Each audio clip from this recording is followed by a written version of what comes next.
Australia کے شہر Sydney میں دہشت گردی فائرنگ سے 11 افراد ہلاک، 2 پولیس اہلکاروں سمیت 29 افراد زخمی ہوئے۔ پولیس کے مطابق جوابی کارروائی میں فائرنگ کرنے والا ایک شخص مارا گیا، دوسرے حملہ کو زخمی حالت میں حراست میں لے لیا گیا۔ فائرنگ کرنے والے کی گاڑی سے دھماکہ خیز مواد بھی برآمد۔ آسٹریلوی اور برطانوی میڈیا کے مطابق ایک حملہ کی شناخت نوید اکرم کے نام سے ہوئی ہے، جو سڈنی کا مکین ہے۔ واقعہ بنڈائی کے ساحل پر یہودیوں کی مذہبی تقریب کے دوران پیش آیا۔ آسٹریلوی وزیر اعظم کی واقعے کی سخت مذمت، واقعہ دہشت گردی قرار دے دیا۔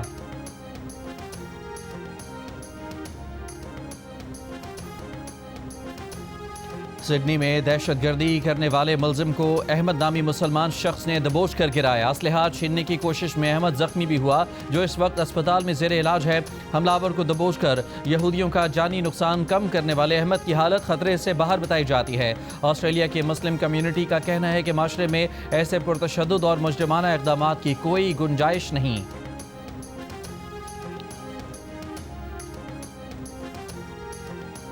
سڈنی واقعے پر پاکستان سمیت عالمی برادری کی شدید مذمت اور اظہار افسوس۔ صدر آصف علی زرداری کا واقعے میں ہلاک اور زخمی ہونے والوں کے لیے ہمدردی کا اظہار، کہا پاکستان خود دہشت گردی کا شکار رہا ہے، آسٹریلیا کے ساتھ مکمل یکجہتی کا اظہار کرتے ہیں۔ وزیر اعظم شہباز شریف نے کہا پاکستان ہر قسم کے دہشت گرد واقعے کی مذمت کرتا ہے۔ مشکل کی اس گھڑی میں پاکستان متاثرہ خاندانوں، آسٹریلوی حکومت اور عوام کے ساتھ کھڑا ہے۔ نائب وزیر اعظم اسحاق ڈار اور وفاقی وزیر داخلہ محسن نقوی کی بھی سڈنی میں ہوئی دہشت گردی کی مذمت۔ امریکی صدر ڈونلڈ ٹرمپ نے کہا کہ سڈنی میں یہود دشمن حملے کی مذمت کرتے ہیں۔ وزیر خارجہ مارکو روبیو، فرانسیسی صدر ایمینوئل میکرون، کینیڈین وزیر اعظم مارک کارنی، برطانوی وزیر اعظم سر کیئر سٹارمر کی بھی سڈنی فائرنگ واقعے کی مذمت۔ یورپی یونین کے صدر نے کہا کہ واقعے پر صدمے سے دو چار ہیں۔ ایران نے کہا کہ دہشت گردی اور قتل عام کہیں بھی ہو قابل مذمت ہے۔ ترکی کا سڈنی کے بنڈائی بیچ پر دہشت گرد حملے کے متاثرین اور آسٹریلیا سے اظہار تعزیت۔ فلسطین کی بھی سڈنی فائرنگ واقعے کی مذمت۔ انڈیا اور افغانستان نے سڈنی فائرنگ واقعے کو پاکستان سے جوڑنے کا پروپیگنڈا شروع کر دیا۔ بھارتی اور افغان سوشل میڈیا اکاؤنٹس نے آسٹریلیا میں رہنے والے جس پاکستانی نوجوان شیخ نوید کو حملہ آور قرار دیا، اس نے ویڈیو بیان میں کہا کہ ان کی تصویر کو استعمال کر کے جھوٹ پھیلایا جا رہا ہے۔ ان کا دہشت گردی کے کسی بھی واقعے سے کوئی تعلق نہیں۔ بے بنیاد پروپیگنڈے نے ان کی سلامتی اور ساکھ کو داؤ پر لگایا ہے۔ شیخ نوید نے سوشل میڈیا پر اپنے خلاف ہونے والے جھوٹے پروپیگنڈے کو روکنے کی اپیل بھی کی۔ معاملات فیض حمید، جنرل باجوہ اور بانی پی ٹی آئی کی مرضی سے ہی چل رہے تھے۔ ایسا ہو ہی نہیں سکتا کہ کوئی حاضر سروس افسر آرمی چیف کی مرضی کے بغیر جھوٹا مقدمہ بنائے اور اگلے دن اس کا کورٹ مارشل نہ ہو۔ وزیر اعظم کے مشیر رانا ثناء اللہ کا انٹرویو سوشل میڈیا پر وائرل۔ کچھ عرصہ پہلے دیے گئے انٹرویو میں لیگی رہنما نے کہا تھا کہ ایک بریفنگ کے دوران جنرل باجوہ اور فیض حمید سے بات ہوئی۔ جنرل باجوہ نے کہا کہ رانا بہت موٹے ہو گئے ہو، جیل میں بہت سمارٹ تھے، فیض رانا صاحب کو دوبارہ سمارٹ بناؤ۔ اس پر انہوں نے جنرل باجوہ کو کہا کہ مجھ پر مقدمہ آپ نے ہی بنوایا، اللہ اس دنیا ہی میں آپ کا حساب کرے گا۔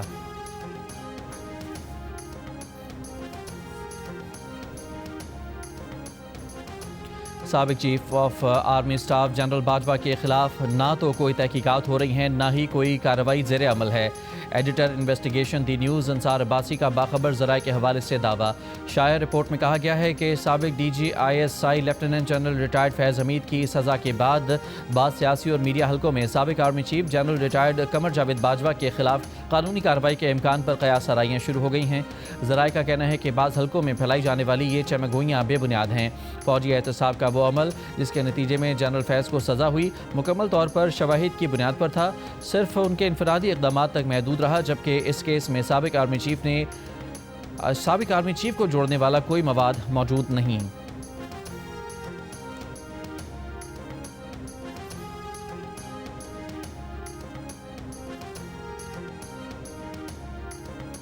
وزیر دفاع خواجہ آصف نے کہا ہے کہ انہیں بلا کر کہا گیا کہ نواز شریف کے بیان کی مذمت کرو۔ کہا گیا کہ اگر آپ نواز شریف کے بیان کی مذمت کر دیں گے تو آپ کے نیب کیسز ختم ہو جائیں گے۔ انہوں نے ایسا کرنے سے انکار کر دیا تھا۔ پروگرام نیا پاکستان میں گفتگو کرتے ہوئے خواجہ آصف نے کہا کہ 9 مئی بانی پی ٹی آئی اور فیض حمید کا جوائنٹ وینچر تھا، بانی پی ٹی آئی اکیلے یہ سب کچھ نہیں کر سکتے تھے۔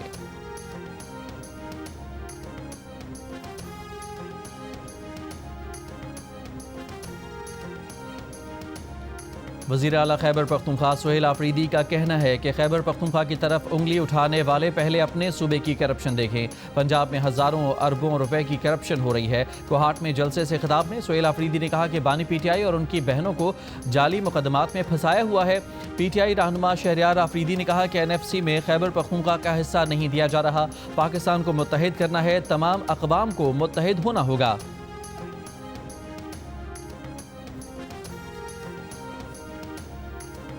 مسلم لیگ نون خیبر پختونخوا کے صدر انجینئر امیر مقام کا کہنا ہے کہ سہیل آفریدی کی تقریر زمینی حقائق کے خلاف تھی۔ خیبر پختونخوا میں سب کچھ شفاف ہے تو نوجوان دربدر کیوں ہیں؟ مریم نواز آئینی اور منتخب وزیر اعلیٰ ہیں، ان پر ذاتی حملے ناکامی کا ثبوت ہیں۔ وزیر اعلیٰ سہیل آفریدی اپنے صوبے کے اسپتالوں اور صحت بحران پر بات سے گریزاں ہیں۔ زیرو کرپشن کے دعووں کے باوجود بی آر ٹی اور صحت کارڈ سکینڈلز سامنے آئے۔ بلین ٹری، گندم اور دیگر سکینڈلز نیب اور عدالتی رپورٹس میں موجود ہیں۔ عوام نعروں اور دھمکیوں سے آگے بڑھ چکے ہیں۔ ریاست کو بلیک میل کرنے کی سیاست اب نہیں چلے گی۔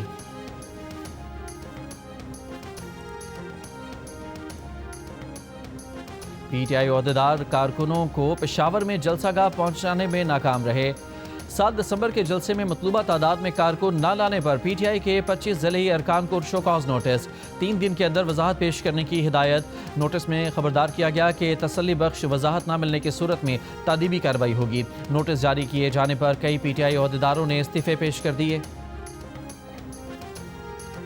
H B L P S L کا 11واں ایڈیشن اگلے سال 26 مارچ سے 3 مئی تک کھیلا جائے گا۔ پاکستان کرکٹ بورڈ کے چیئرمین محسن نقوی کا نیو یارک روڈ شو کے موقع پر بڑا اعلان۔ محسن نقوی نے بتایا کہ ملک میں کرکٹ کے فروغ اور انفراسٹرکچر کو بہتر بنانے کے حوالے سے پاکستان کرکٹ بورڈ کام کر رہا ہے۔ حیدرآباد کے نیاز اسٹیڈیم اور فیصل آباد کے اقبال اسٹیڈیم اور اکیڈمیز کے معیار اور ان کی سہولیات کو بہتر بنایا جائے گا۔ پی ایس ایل کے بعد کراچی کے نیشنل بینک اسٹیڈیم کو لاہور کے قذافی اسٹیڈیم سے بھی بہتر بنائیں گے۔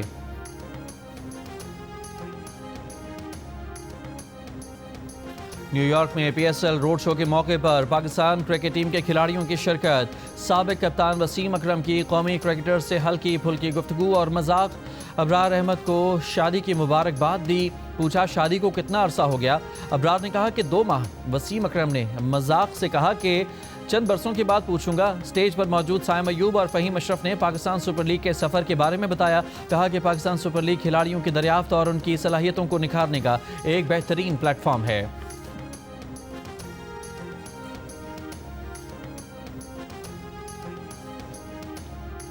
آئی ایم ایف کا بے نظیر انکم سپورٹ پروگرام کا بجٹ بڑھانے پر اطمینان کا اظہار۔ پروگرام کی رقم میں مزید اضافہ کرنے پر زور۔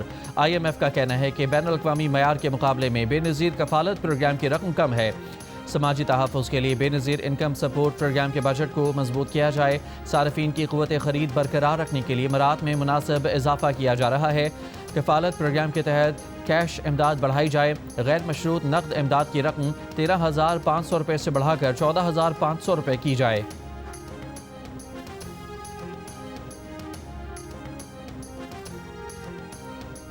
وزارت خزانہ کا کہنا ہے کہ آئی ایم ایف کے memorandum of economic and financial policies میں کوئی نئی چیز نہیں ہے۔ یہ طے شدہ ایجنڈا مرحلہ وار انداز میں نافذ کیا جا رہا ہے۔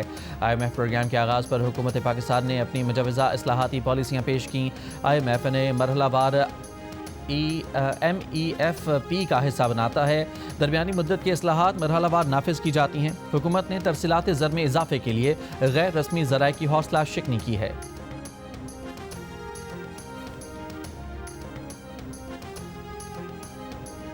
پاکستان دنیا کے پہلے 3 کرپٹو اپنانے والے ممالک میں شامل ہے۔ اگلے 10 برس میں ٹیکنالوجی کے ذریعے اپنی خود مختاری مستحکم کر لیں گے۔ Chairman Pakistan virtual assets regulatory authority Bilal bin Saqib کی نیوز بریفنگ۔ کہا کہ تاریخ میں پہلی بار عالمی ایکسچینجز کے لیے منظم، شفاف اور عالمی معیار کا راستہ کھول دیا ہے۔ اس اقدام کا مقصد نئی سوچ کی عکاسی اور ادارہ جاتی تبدیلی ہے۔ کہا کہ 3 سے 4 کروڑ پاکستانی ڈیجیٹل اثاثے استعمال کر رہے ہیں۔ $100 ٹریلین کا عالمی بانڈ مارکیٹ ڈیجیٹل ریلز کی طرف بڑھ رہا ہے۔